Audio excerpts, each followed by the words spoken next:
여러분 편안하셨습니까? 오늘도 다시 여러분과 함께 대면하면서 이 시간 신신명 마음 공부를 열어가도록 하겠습니다. 지난 시간에는 조금 오류가 있었습니다. 이를테면 지난 강의와 그 앞전 강의 그거는 두 편씩 엮어져 있습니다. 원래 편집해서 나누어야 되는데 제가 편집 기술이 아직 습득을 못했습니다. 그래서 여러분께서 한 편만 보고 뒷편을 안 보셨다면 뒷편을 다시 한번 살펴보시도록 하십시오. 그러니까 두 편이 나간 것이 그 앞에 7강, 8강, 9강 나가고 10강, 11강이 하나로 묶여졌고 12강, 13강이 하나로 묶여져 있습니다. 제가 편집 기술을 아직 습득을 못해서 그것을 나누어서 올려야 되는데 나누질 못했음을 양해해 주시기 바랍니다. 그리고 각각 1편씩만 보셨다 그러면은 후편을 보시고 또 그리고 화면에 몇 번 개송을 강설했는지 양쪽으로 표시가 될 것입니다. 그 양쪽으로 표시된 것을 다 살펴서 후편까지 모두 살펴보시기를 바랍니다. 그리고 지난 시간에는 이제 일체의 경계성을 설명하고자 하니까 서양 사상에서는 어떻게 보고 있는가라고 하는 것을 비교 분석해서 여러분에게 전해드려서 서양 철학을 처음 대하는 여러분들에게는 좀 난해하고 복잡할 수 있으나 그러나 궁극적으로 결론을 내리는데 보면 결국은 대상만 볼 줄 알고 인식자는 보지 못한다. 대상을 실제하는 것으로 착각하고 오인하는 그러한 사상들을 내적으로 들여다봐야 한다는 것을 지적해 놓았습니다. 그래서 반드시 또 살펴서 보시기 바랍니다. 이제 오늘은 28번 개송으로 갑니다. 이제 한참 또 벌써 지났습니다. 28번 개송을 두 가지를 놓고 설정해 놓고 지금 강설을 하고 있는데 짧게 하려고 해도 짧게 되지는 않습니다. 한 편 하면은 너무 짧고 두 편을 하면은 경우에 따라서 설명이 길어지다 보니까 시간이 또 많이 걸립니다. 28번 개송을 살펴보십시오. 욕지양단이면 원시일공이라 했습니다. 욕지라고 하는 것은 뭘 하고자 한다. 뭘 하고자 양단을 알고자 하면 지양단은 알지자의 양단 물질과 이를테면 대상경계와 그 공성 본질이 가지고 있는 공성을 다 알고자 한다면은 원시일공이라 본래 하나의 공이다 이렇게 했습니다. 여기서는 이를테면은 중관학적인 반야공을 중심으로 해서 개송이 지어져 있습니다. 이를테면은 앞전에서는 공성이라고 하는 것, 이를테면은 경계, 대상 현상들이 가지고 있는 본래 모습은 공으로 돌아간다. 이렇게 해서 공성을 지니고 있다. 그러면 물질이 굴려져서 공이냐? 또 공은 거기서 그거로부터 물질이 조건화합해서 오온을 이루고 출현하게 되는데 그것이 모습이고 그것이 생명이고 이렇게 설명이 됐던 것인데 한쪽만 보는 것은 그것은 오류를 범하고 있으니까 속성을 얘기한 것일 뿐 다만 분별하지 않는 마음 분별을 이미 초탈한 분들에게는 그것이 무엇이 변해서 무엇이 된다라고 하는 그런 견해를 벗어나 있습니다. 그래서 본래 이 분별이 인식한 공성이고 물질 경계고 그런 것이지 분별을 떠난 이에겐, 분별을 초탈한 이에게는 물질이니 공이니 하는 것도 적용되지 않는다라고 말씀했습니다. 여기서도 공을 이를테면 공성을 가지고 개성을 지어 놓으셨는데, 보는 자와 보이는 대상, 주관과 객관, 서양적 표현으로는 주관과 객관의 그 대상에 대하여 이분법적 인식의 근본을 알리고자 해서 바로 근본으로 돌아가라, 그런 뜻입니다. 근본으로 돌아가라. 현상적인 모습의 근본으로 돌아가면 다 텅 빈 것이고, 텅 빈 것이다. 원래 영원성을 결여하고 있다고 내내 말했습니다. 또 독존성을 결여하고 있다.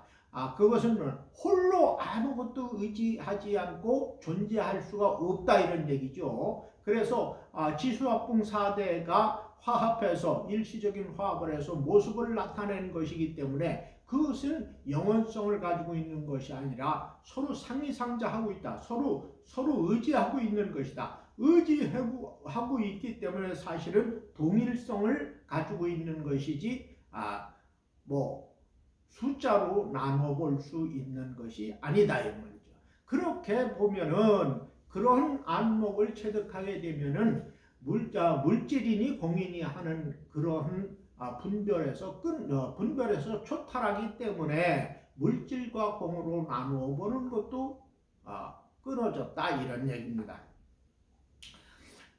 그래서 그러한 오류들에서 이제 빠져나와야 된다는 얘기죠. 그런 오류에서 빠져나가지고 일반적인 인식 견해, 그러니까 물질적 요소로서의 사물과 마음이 인식한 그 영상으로서 나타나는 물질과 시간이라 하는 공간감이죠. 공간감.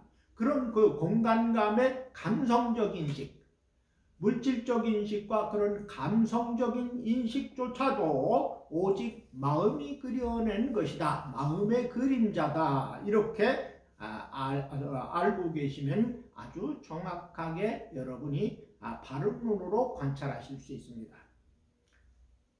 그래서 내내 강조하고 있는 것은 물질적 존재가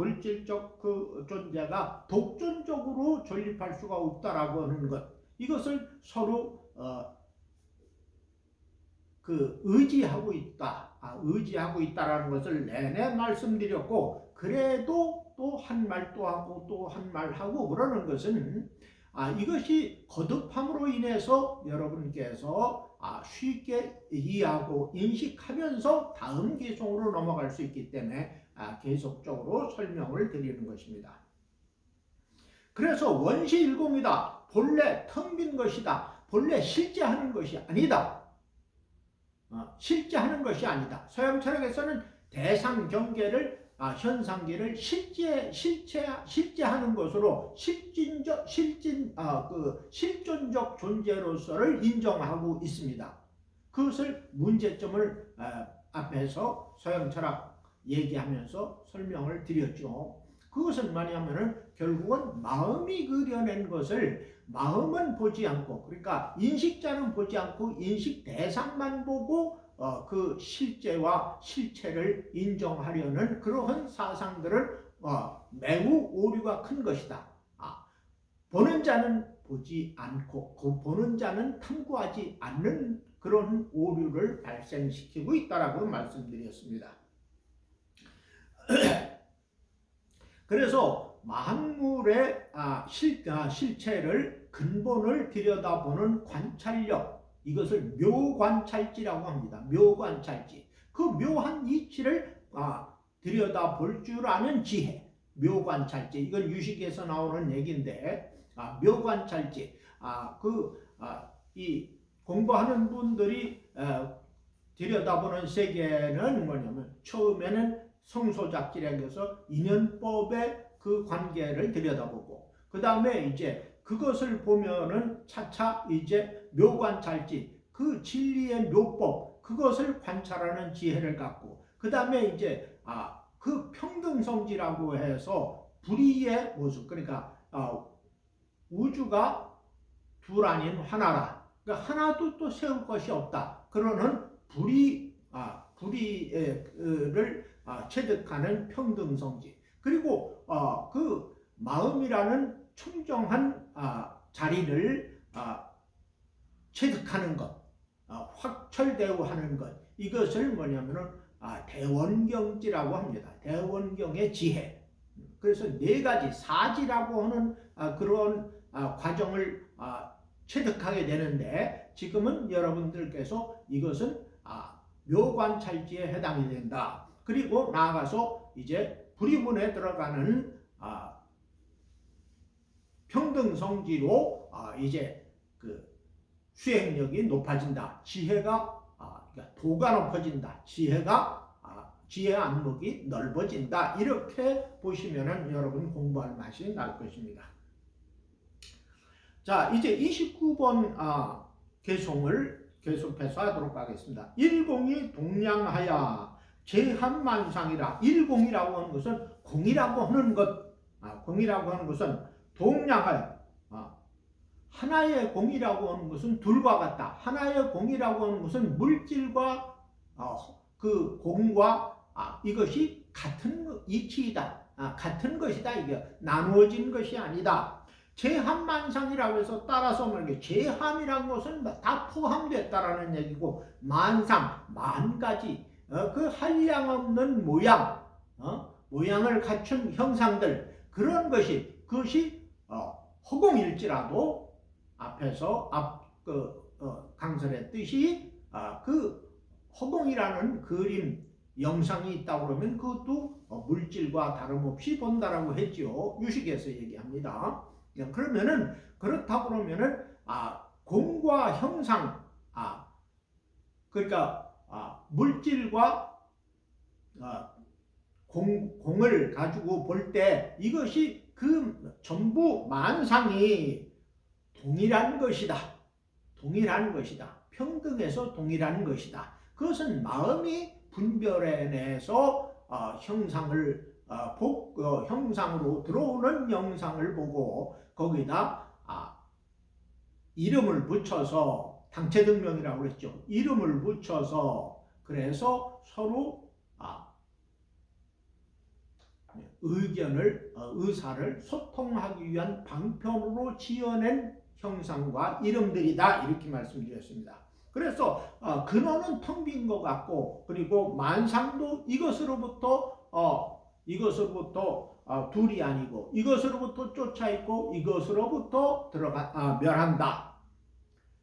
그래서 일체는 존재론적 의미에서 존재한다라고 볼 수 있는 것은 한 가지도 없다. 왜? 다 공성을 지니고 있고 공으로 돌아가기 때문에. 그러나 물질과 공이라는 것도 역시 그 영상은 마음이 조작해낸 것이다. 조작해낸 것이다. 그것은 청정한 마음, 오염되지 않은 마음이 조작한 것이 아니라 오염된 마음으로부터 조작된 것이다. 이렇게 보시면 됩니다. 그래서 유식에서는 만법유식이라고 해요. 인식하는 것. 만법은 말지 오직 인식하는 데에 만법이 발생하는 것이다. 그래서 마음 안에 있는 것을 이제 강조하고 있습니다. 대승기술론에서도 계명자상이라고 해가지고 온갖 감각적 느낌을 받아들여서 좋고 싫음의 허망한 경계에 반연해서 이름뿐인 언어와 문자를 실제하는 것으로 오인해서, 그래서 분별하고 또 그 대상에 집착한다 이 말이죠. 그 집착해서 그 모든 그 고통과 갈등과 대립을 유발한다. 이것이 문제이다 이 말이죠. 그래서 양단이라고 하는, 물질과 공이라고 하는 그 양단의 문제, 이것을 둘로 보는 그 견해조차도 망령된 견해이다. 망념에 불과하다. 이러한 험한 경계에 떨어지지 않으려면 서로 비추어 볼 줄 알아야 된다. 근본도리를 비추어 볼 줄 알아야 된다. 그래서 책에서는 제가 쌍차 쌍조라고 해서 막힘과 비추임이 둘이 아니라고 했지만 본래 그 쌍차 쌍조라고 하는 것은 그 번뇌가 끊어진 자리를 얘기하는 겁니다. 쌍차라고 하는 것은 둘 쌍자에다가 막을 차자인데 그건 뭐냐면 서로 막혀 있다 그러는 것은 뭐냐면은 번뇌가 끊어졌다라는 얘기입니다. 번뇌가 끊어지면은 지혜 안목이 현현해서 사물을 보는 인식에 끄달려 들어가지 않고 일체 경계가 순간에 함몰돼서 블랙홀로 함몰돼서 화이트홀로 나온다. 광명의 세계가 도래한다. 광명의 세계가 현현된다. 발현된다. 그래서 어두운 구석이 없다. 미혹할 일이 전혀 없다. 그래서 선지식은 미혹한 구석이 터럭만큼도 없게 되는 것입니다. 그러기에 출가자들은 일생 동안 전문 수행을 하는데 그것도 미혹을 완전하게 진멸시키고 밝은 눈을 얻는 분이 있는가 하면은 업이 두터워서 전생의 업이 두터워서 가지가지의 상념, 가지가지의 번뇌가 두터워서 그래서 이것을 빨리 소멸하지 못하고 이를테면 깨닫는 지혜가 늦어서 그래서 밝은 눈을 얻지 못하는 경우도 있기는 합니다. 이와 같이 공부한다 그러면은 여러분은 반드시 밝은 눈을 얻고 미혹이 끊어지고 그래서 참다운 행복을 맛볼 수 있는 날이 가까워지고 있습니다. 여러분 어떻습니까? 환희심이 생기지 않습니까? 저는 이런 말씀을 듣거나 이런 말씀을 드린 순간이 항상 행복하고 그리고 법열에 넘칩니다. 여러분 오늘도 저와 함께 공부를 지어나가시는 여러분에게 감사드리고 행복과 건강과 복과 지혜가 내내 원만하시기를 축원하고 바라납니다. 감사합니다.